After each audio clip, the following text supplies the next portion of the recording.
Dans un monde ravagé par la guerre et le chaos, une fragile petite ange, ses ailes noires brisées et déchirées, jura qu'elle deviendrait assez forte pour mettre fin aux inégalités et aux injustices.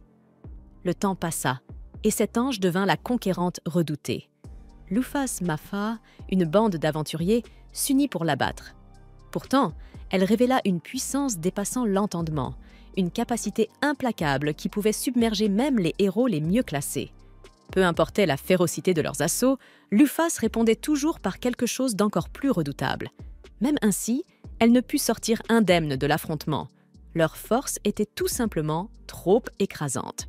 Et malgré cela, tout au long du combat, elle donnait l'impression que tout se déroulait sous son contrôle. Puis l'impensable se produisit. L'un des guerriers ennemis choisit délibérément de se laisser blesser. Déchaînant une capacité ultime qui prit Lufas de court, il ouvrit juste assez de brèches pour que le mage du groupe puisse lancer un sort de scellement dimensionnel, piégeant enfin la vilaine conquérante. Bien qu'emprisonnée, elle éclata d'un rire mauvais et provoqua ses geôliers, affirmant que s'il avait eu assez d'adresse pour la vaincre, alors peut-être avait-il une chance contre Orm, le roi démon. De retour devant son ordinateur, un garçon se gratta la tête avec un soupir de défaite. Il avait perdu le combat dans X-Gate Online et Lufas était tombé. Mais au moins, il pouvait se vanter qu'elle s'était battue jusqu'au bout. Soudain, sur son écran, apparut Holovenus, la déesse de la création. La divinité même qui avait façonné le monde de X-Gate lui demanda s'il souhaitait endosser un nouveau rôle dans cet univers. Pour lui, cela paraissait monumental, presque comme un message personnel des développeurs.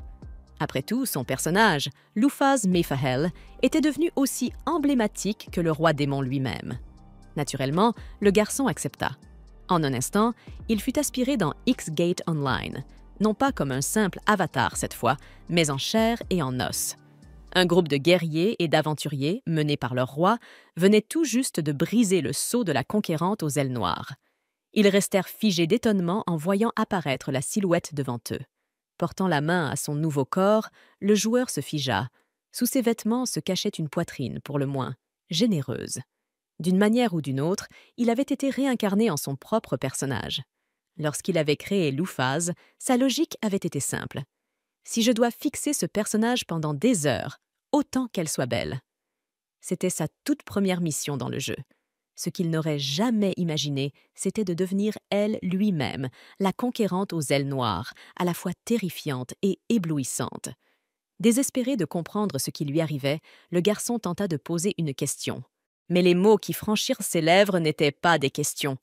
C'étaient des ordres, des commandements farouches et absolus, porteurs d'une telle force que les pauvres aventuriers s'effondrèrent au sol, comme écrasés par la gravité elle-même. Ils ne pouvaient qu'obéir. Réalisant que sa capacité raciale intimidation s'était sans doute activée, Lufas s'efforça de la réprimer. Aussitôt, un elfe parmi le groupe pâlit, convaincu d'une chose, la conquérante était de retour. La voix tranchante et impitoyable, Lufas exigea qu'il explique comment il la connaissait. Terrifié, il perdit connaissance sur le champ, laissant aux autres le soin de combler les vides. C'est ainsi qu'elle découvrit la vérité. Elle avait été scellée depuis 200 ans et le roi démon régnait toujours sur Misgard.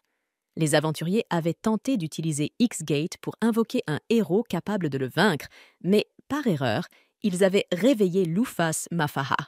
Alors seulement, le garçon enfermé dans son corps comprit. Il se trouvait réellement à l'intérieur du jeu, et le sort X-Gate, une mécanique centrale jamais encore utilisée dans l'histoire, venait enfin de s'activer.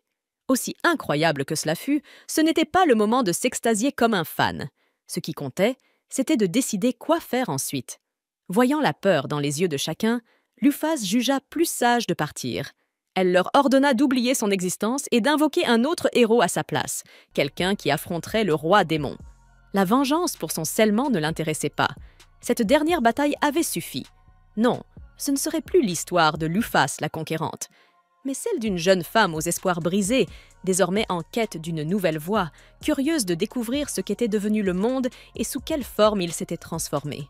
Sur ces mots, Lufas déploya ses ailes et s'élança dans le ciel, étonné de constater qu'elle pouvait encore les utiliser aussi librement. Planant dans les airs, le garçon devenu conquérante ressentit un frisson de pure joie. Il avait été aspiré dans son jeu favori. X-Gate Online, incarnant un personnage de sa propre création. Un être si puissant que cela le grisait jusqu'au plus profond de lui-même. Un jour, il lui faudrait trouver un moyen de retourner dans son monde d'origine. Mais cela pouvait attendre. Peu après, il tomba sur un monument colossal qu'il n'avait pas aperçu depuis des lustres, une structure iconique au cœur même du lore du jeu. Car X-Gate Online, ancré dans l'univers de Misgars, était un MMORPG médiéval fantastique dont le joyau était son système de PVP. Les joueurs juraient allégeance à une nation, menaient des guerres contre les royaumes rivaux et combattaient pour assurer la victoire de leur camp. Mais le système narratif, lui, adaptait les choix et les actions des joueurs pour les intégrer directement dans l'histoire officielle. Lufas en était l'un des plus grands exemples. Elle avait atteint le niveau maximal et était devenue le personnage le plus puissant de toute l'existence. Pour la première fois dans l'histoire du jeu, son créateur avait réussi à unifier tout Misgard sous sa domination. Cet exploit monumental lui valut d'être reconnue officiellement dans le lore. On la surnomma la Conquérante aux ailes noires, et même les développeurs lui accordèrent un statut semi-officiel. Mais un monde gouverné par un seul souverain suprême n'avait rien d'amusant. Alors les joueurs conclurent des alliances, se divisant en deux grandes armées, l'armée de la Conquérante, menée par Lufas, et l'armée de la Lumière, menée par les héros. Ignorant totalement le boss final officiel, ils organisèrent la plus grande bataille de l'histoire du jeu. Et, comme tout le monde le sait désormais, ce fut à ce moment-là que Lufas fut enfin vaincu, puis scellé dans un sous-espace pour des siècles entiers. À présent, debout devant la tour céleste de Lufas, sa forteresse, elle avance vers l'intérieur. Une vague de nostalgie inexplicable la submerge lorsqu'elle contemple la grande salle. Bien que poussiéreuse et vide, elle reste en assez bon état pour être utilisée. Elle s'assied sur le trône et se rappelle les amis qu'elle avait autrefois, ses compagnons réunis dans cette tour même pour boire, rire et partir en mission afin d'étendre son domaine. Soudain, un souvenir remonte à la surface, prenant le joueur au dépourvu. À cet instant précis, une jeune fille apparaît, stupéfaite de voir Lufas assise sur le trône. Un sourire radieux aux lèvres, débordant d'excitation, elle accourt vers celle qu'elle appelle sa maîtresse, la femme qu'elle a patiemment attendue pendant 200 longues années. Mais Lufas ne partage pas son enthousiasme. En vérité, elle ne se souvient même pas de qui est cette fille. Frustrée mais déterminée, la jeune fille se présente. Dina, la conseillère fidèle de la Conquérante. C'est alors seulement que le joueur se rappelle avoir placé un PNG dans cette tour lors de sa création. Apparemment, le petit historique générique qu'il lui avait attribué avait suffi pour que Dina développe une volonté propre. Voilà qui expliquait pourquoi elle avait attendu aussi longtemps. Après tout, Dina n'était pas une joueuse humaine. Pour éviter d'envenimer la situation, Lufas s'excuse d'avoir oublié une servante aussi loyale et remercie Dina. Après que Lufas eut raconté l'histoire de son retour, Dina supposa que ceux responsables de la libération de sa maîtresse devaient provenir de la nation occidentale de Levitan, puisqu'ils préparaient depuis longtemps un rituel d'invocation de héros. Curieuse, Lufas demanda ce qui s'était passé depuis son départ. Dina expliqua que les héros Oni qu'il avait autrefois vaincus étaient désormais connus sous le nom des 7 héros, chacun ayant fondé sa propre nation. 2 siècles avaient passé, 4 d'entre eux étaient déjà morts, ne restaient que 3, appartenant à des races dotées d'une longévité exceptionnelle. Le roi démon vivait toujours, tout comme les 12 étoiles célestes de la conquête. Ces bêtes rares et puissantes que Lufas elle-même avait conçues pour la servir dans ses guerres. À l'époque, elle croyait qu'un souverain devait toujours être entouré de subordonnés redoutables, comme 4 généraux ou quelque chose de semblable. Alors, elle les avait créés. Dina connaissait l'emplacement de 6 de ces créatures et révéla que 2 d'entre elles avaient rejoint le roi démon pour venger la mort de Lufas, combattant même en son nom. Leur maîtresse, toutefois, désapprouvait le chemin qu'elles avaient choisi et jura de leur infliger une sévère réprimande. Quoi qu'il en soit, la créatrice de la Conquérante avait l'intention de voir de ses propres yeux l'état actuel du monde et de vérifier si les 3 héros survivants étaient bien des joueurs comme elle. Pour cela, elle devait se lancer dans un voyage afin de réunir les 12 étoiles. Dina l'informa que la plus proche, le bélier Arès, se trouvait à Svel, patrie de l'un des 3 héros restants. Arès campait au pied du volcan voisin, essayant encore, après toutes ces années, de pénétrer dans Svel. Sans la moindre hésitation, Lufas décida qu'elle devait s'y rendre immédiatement. Mais Dina la prévint de ne pas se précipiter imprudemment. Sa maîtresse était trop célèbre, elle serait aussitôt reconnue. Lufas insista. Après tout ce temps, personne ne se souviendrait de son visage. Mais Dina lui rappela que les races à longue vie, comme les elfes, se souvenaient très bien, et que ses ailes noires restaient bien trop distinctives pour passer inaperçues. À cela s'ajoutait un autre problème. L'armée de la conquérante était totalement ruinée. Si elles projetaient réellement de se lancer dans ce périple, elles auraient d'abord besoin... Dina proposa alors qu'elles se fassent passer pour de simples voyageuses à Svel, qu'elles s'inscrivent à la guilde des aventuriers et commencent par de petites missions afin d'éviter d'attirer l'attention. Ainsi, les deux prirent la route de Svel. Lufas enfila une longue cape dissimulant tout son corps, ses ailes repliées avec soin sous ses vêtements. Pourtant, en remarquant les regards insistants des habitants, elle comprit qu'elle risquait d'attirer un tout autre genre d'attention. Quoi qu'il en soit, elles se dirigèrent vers la guilde, une taverne servant aussi de lieu de rassemblement pour les aventuriers. Dès qu'elle franchit le seuil, Lufas fut envahie d'une vague de familiarité.